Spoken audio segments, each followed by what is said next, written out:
Une façon de communiquer que l'on n'avait pas du tout conscientisée. Mais finalement, de quoi on a besoin? On a besoin de pouvoir échanger, transmettre cet amour. Bonjour à tous et bienvenue sur la chaîne Douceur Passion. Aujourd'hui, on va aborder un sujet qui nous semble très impactant, qui nous, personnellement, nous a beaucoup aidés dans notre quotidien et surtout dans notre vie de couple et dans nos relations en général et avec nous-mêmes aussi.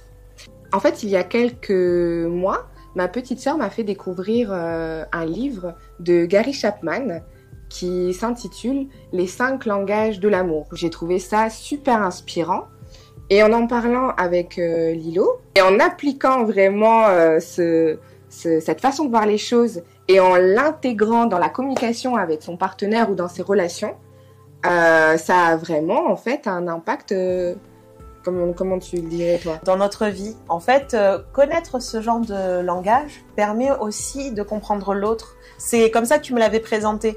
Comme dans toute relation, on a certains blocages parce qu'on a l'impression de ne pas être compris.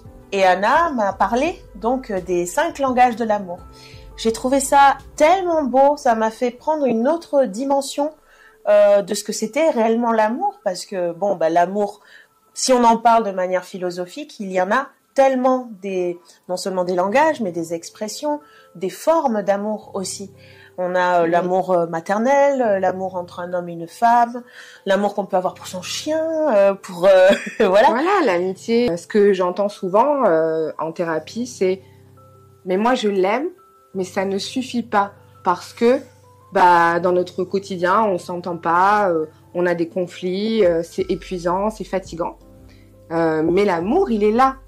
Et en fait, on ne se pose pas la question, mais comment est-ce que moi, je donne et je prouve mon amour? Et comment est-ce que moi, je reçois l'amour? Et oui, on attend de l'autre qu'il nous donne de l'amour, qu'il nous prouve son amour de la même façon que nous. Gary Chapman a décrit 5 façons de donner et de recevoir l'amour. Et on a chacun, je pense, les 5 façons. En tout cas, les 5 façons sont belles et appréciables à recevoir et à offrir. Mais il y en a certaines, je pense au moins 1 ou 2, qui sont vraiment plus importantes pour nous que les autres. Donc, ce qui est vraiment intéressant et comment utiliser un petit peu cette liste, ces 5 langages de l'amour concrètement, c'est d'abord de le faire pour soi. On va vous énumérer cette liste-là. Et c'est d'abord de le faire pour soi et de se dire, ok, moi, c'est comme ça que j'aime être aimé, recevoir, dans un premier temps. Qu'est-ce qui est important pour moi et comment, quand la personne fait ça, moi, je le traduis par cette personne m'aime, cette personne me donne de l'amour. En revanche, cette façon de recevoir l'amour est peut-être différente lorsque nous aimons la personne. C'est ça. Tout simplement. C'est pour ça que dans un premier temps, c'est comment j'aime recevoir l'amour et le refaire une deuxième fois et comment est-ce que moi, par contre, je donne de l'amour et quelles sont les choses que je mets en place naturellement pour prouver à la personne, que ce soit mon partenaire ou dans n'importe quelle relation, pour lui prouver que je l'aime. Rédiger ces 2 listes pour chaque personne, donc comment j'aime être aimée et comment moi j'aime, le faire soi et que la personne, notre partenaire, notre ami, notre parent, la personne avec qui on a une relation qu'on aimerait améliorer, fasse également ces 2 listes. Et après, c'est magique de voir, de comparer et de se dire « Ah, mais d'accord !» Voilà, bon, pour que ce soit plus parlant, plus concret, on va rentrer dans le vif du sujet et on va vous parler des 5 langages de l'amour. Le premier langage de l'amour, les paroles valorisantes.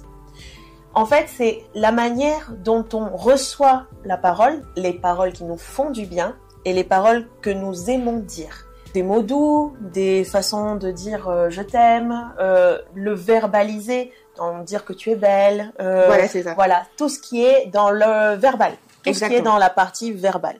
En gros, les compliments, les messages qu'on fait passer par les mots. Exactement, ça peut tu être es une belle, lettre d'amour. Tu me manques, les petits textos. Clairement. Voilà.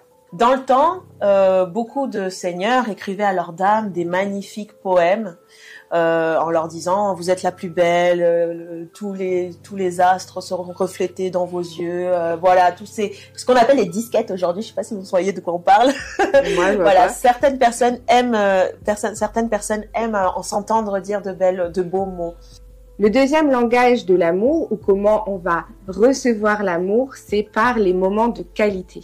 Donc les moments de partage où on a vraiment toute l'attention de son partenaire ou de la personne. Une promenade main dans la main, regarder un film ensemble, voilà, tout ce genre de choses. On aime vraiment être en tête à tête avec la personne. Donc les moments de qualité. Le troisième langage de l'amour, ce sont les cadeaux. Par cadeau, on entend tous les gestes, les sorties, quand votre partenaire prend en charge les frais d'une sortie, matérialisés à travers un cadeau. D'ailleurs, je me suis fait une réflexion dernièrement. C'est le fait aussi d'inviter au restaurant, par exemple. Oui. Voilà. Enfin, des choses qui sont vraiment concrètes, matérielles, et qui vont être importantes pour certaines personnes parce qu'on reste quand même dans l'ordre de la séduction ou en tout cas de faire plaisir à l'autre. Et j'ai remarqué, et surtout en France, on a un peu une contradiction avec ça, c'est que je pense qu'on est nombreux à aimer se faire inviter, mais il y a comme un peu un devoir social de quand on se fait inviter de dire oh, mais non faut pas, non mais j'insiste, c'est moi qui paye, etc. Ou quand on nous fait un cadeau direct on dit oh mais non fallait pas, mais non c'est trop, et c'est vraiment un petit peu culturel ça. C'est vrai, complètement. Et du coup j'ai essayé de mettre en place autre chose. Je sais pas si tu l'as remarqué. Ouais. C'est que c'est difficile parce qu'on est tellement habitué, c'est tellement ancré en nous ça. C'est que quand une personne m'offre un cadeau ou m'invite, au lieu de lui renvoyer quelque chose de négatif, de oh mais non, tu me mets mal à l'aise, et que l'autre elle est obligée de se plier en quatre, mais si, et que ça donne une espèce de rapport un peu de moi, je sais pas quoi, au final, on le vit tous différemment. Bah quand on me dit je t'invite, je vais envoyer, je vais dire merci. Ça me fait trop plaisir que ce soit toi qui m'invite, ça me touche. Exactement. Et du coup, je vais envoyer à la personne du bonheur et de la gratitude.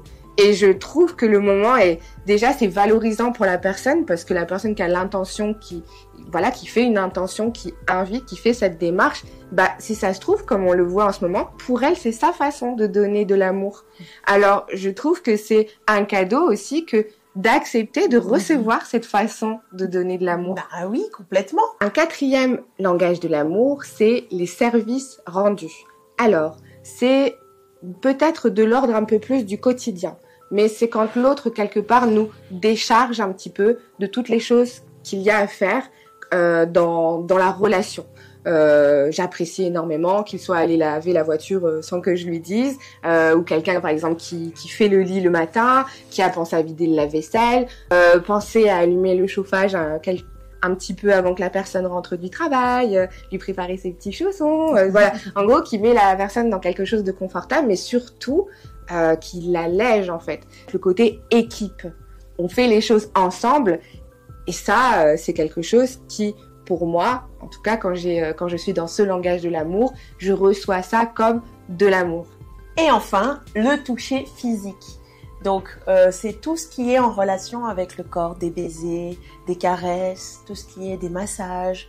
On est dans vraiment le contact physique. Là où un simple je t'aime peut ne pas suffire, on est vraiment sur du contact. Oui, un gros câlin. Des fois, un gros câlin peut remplir complètement et la personne peut se sentir aimée au plus profond d'elle-même juste par un gros câlin. Et on peut du coup avoir besoin de ce contact physique tout le temps, au quotidien, ou au moins une fois par jour. D'ailleurs, si on est dans ce langage de l'amour-là, si on n'a pas ce contact physique pendant toute une journée, on peut se dire « Ah, l'autre ne m'aime pas, je me sens mal aimée », mais je ne sais pas que ça vient de là. Pour certains couples, par exemple, le langage n'est même pas nécessaire. Quand il y a ce langage-là qui est prépondérant, on va simplement avoir besoin de se toucher la main sans avoir à se parler. Donc là, on vous a présenté les 5 langages de l'amour et plutôt dans la manière dont on reçoit l'amour. Et là où c'est intéressant, c'est de savoir si avec sa partenaire, on a le même langage ou au moins un des deux, parce qu'on en a plusieurs, mais on en a surtout un. voire 2. Et peut-être qu'on a un langage différent. Et ça, c'est intéressant parce qu'on va se dire, ah, mais du coup, comme moi, j'attends de recevoir l'amour à travers ce langage-là de l'amour, quelque part, je vais moi aussi le donner de cette manière. Mais si ça se trouve, l'autre reçoit l'amour d'une autre manière et donne l'amour d'une autre manière. Alors du coup, ce qui arrive très souvent, on peut se sentir pas aimé, un petit peu négligé, et alors qu'on ne voit pas que l'autre, son langage de l'amour, par exemple, c'est les services rendus. Donc la personne va passer sa vie, son quotidien à vouloir nous soulager, nous aider, nous faire du bien. Et tout ça, nous, on ne va pas le voir parce que nous, ce dont on a besoin, c'est d'un gros câlin ou qu'on nous dise « je t'aime ». Et il y a aussi des personnes qui ne ressentent pas le besoin d'entendre des mots d'amour, d'entendre « je t'aime », mais qui ont envie vraiment d'avoir des cadeaux. Parce que pour eux, recevoir un cadeau, c'est un « je t'aime ». Et si la personne ne le sait pas, en fait, en couple, on peut passer son temps à se donner plein d'amour, mais l'autre ne le reçoit pas ou nous, on ne le reçoit pas. Donc, c'est super important, je pense, de pouvoir communiquer là-dessus. Mettons, une femme attend de recevoir un cadeau toute l'année, une surprise, quelque chose qui la fasse rêver. Et elle adore aussi qu'on lui dise « je t'aime », qu'on lui fasse une belle lettre d'amour, qu'on lui dise à quel point elle est merveilleuse. Et elle est avec un homme qui prend beaucoup de temps pour faire en sorte que sa vie au quotidien soit allégée. Mettons, prendre ses rendez-vous chez le médecin, faire en sorte que le lit soit bien chauffé, faire en sorte que dans la salle de bain tout soit bien propre. C'est son langage de l'amour, mais elle ne le voit pas. Lui aussi, il attend de faire des câlins le soir, dans le silence, que l'on ait juste ce sentiment d'être ensemble, collés l'un à l'autre. Elle ne le voit pas, pour elle c'est normal, c'est un sentiment, c'est une façon de voir l'amour qui n'est pas aussi important pour elle, parce qu'elle, ce qu'elle attend, c'est un cadeau et un je t'aime. Lui, ce qu'il attend, c'est un câlin et un moment de qualité, peut-être. Un moment de qualité. Donc, en prenant conscience de ces 5 langages de l'amour, les 2 personnes, donc dans cet exemple, vont lire les différentes possibilités de dire je t'aime, mais aussi de recevoir ce je t'aime. Et alors, la femme va commencer à prendre conscience que mais oui, ce moment de qualité à accorder, c'est sa façon à elle de dire je t'aime à son partenaire. Et lui, en lisant ces 5 langages et en comprenant qu'elle a besoin d'un cadeau, va commencer à réfléchir, c'est sa façon de recevoir mon amour, je vais y accorder de l'importance. Et du coup, on va mettre son énergie pour donner de l'amour au bon endroit, en fait, à la bonne place pour la personne. On va continuer d'exprimer naturellement notre amour par rapport à notre langage naturel et spontané, mais on va aussi se rappeler, conscientiser déjà qu'on a des langages de l'amour différents, qu'il en existe plusieurs, et connaître celui de son ou sa partenaire va nous permettre de cibler notre énergie, notre attention un petit peu plus vers ses besoins à elle, et inversement pour le conjoint, la conjointe. Et ça, c'est très, très... ça peut faire vraiment un déclic. Ça peut changer une relation, parce que là où on pensait que la personne ne m'aime pas, on ouvre les yeux sur une façon de communiquer que l'on n'avait pas du tout conscientisée. Mais finalement, de quoi on a besoin? On a besoin de pouvoir échanger, transmettre cet amour, donc de le donner et de le recevoir. Donc si on sait par quel moyen, par quel canal ça passe, on va le donner, on va le recevoir enfin d'une façon fluide et naturelle. Ça s'applique aux relations amoureuses, mais ça peut s'appliquer entre une mère et sa fille, ça peut s'appliquer entre 2 amis. Ça peut s'appliquer à tout type de relation qui soit de l'ordre de l'amour au sens large du terme. Complètement. Par exemple, moi tu le sais. Oui. Et moi j'ai 2 façons. J'ai une façon de donner l'amour qui est différente de... Celle de recevoir. Voilà, par exemple. J'en ai plusieurs. Je dis, on en a 1 ou 2 ou 3, mais il y a la plus importante et je l'ai pris conscience en lisant la liste. que j'aime trop les cadeaux. En fait, bien sûr que c'est important les moments de qualité, les paroles, le contact physique, bien sûr que c'est important. Mais quand je reçois un cadeau, ça, je n'ai plus aucun doute sur le fait que la personne m'aime. Et c'est important. Et par contre, moi, pour donner, j'ai tendance à faire ça naturellement. Quand je veux donner mon amour, j'ai plus tendance à rendre service. Anticiper, par exemple, tu viens le matin, tu dis, j'ai déjà mis les lumières, tu veux un café, et c'est marrant parce que du coup, il y a ce décalage entre... Moi, je crois que l'autre doit aussi faire comme moi, me rendre des services, etc. Alors que finalement, j'ai pas nécessairement besoin que l'autre me rende des services. J'apprécie, mais j'ai surtout besoin d'avoir des cadeaux. Mais voilà, au sens large du cadeau. Voilà. C'est ça, complètement. Donc, du coup, moi, je la connais. Hein.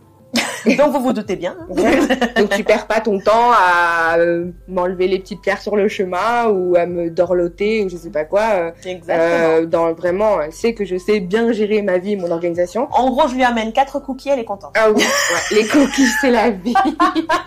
Mais franchement, oui, je suis pas compliquée finalement. Voilà, comme ça, on vous a fait un peu un éventail de ce que c'était le langage de l'amour. On vous a présenté des exemples. Oui. Expliquez-nous, racontez-nous un peu en commentaire, dans la limite de ce que vous voulez, hein, bien entendu. Quels sont pour vous vos langages de l'amour? Est-ce que vous avez mis en place des choses, du coup, depuis dans votre vie? Nous vous recommandons de lire ce livre de Gary Chapman, Les langages de l'amour, qui sont vraiment importants et à mettre en place, moi je dis, le plus vite possible. Ouais, à conscientiser. On vous les remettra en description. Et comme ça, vous pouvez les relire, les re-relire et l'imprimer, l'écrire chez vous, faire la liste, les mettre sur le frigo pour s'en rappeler et que tout le monde le voit. Merci d'avoir suivi cette vidéo jusqu'au bout. N'hésitez pas à liker, à commenter. Et puis, on vous dit à la semaine prochaine. Ciao, ciao!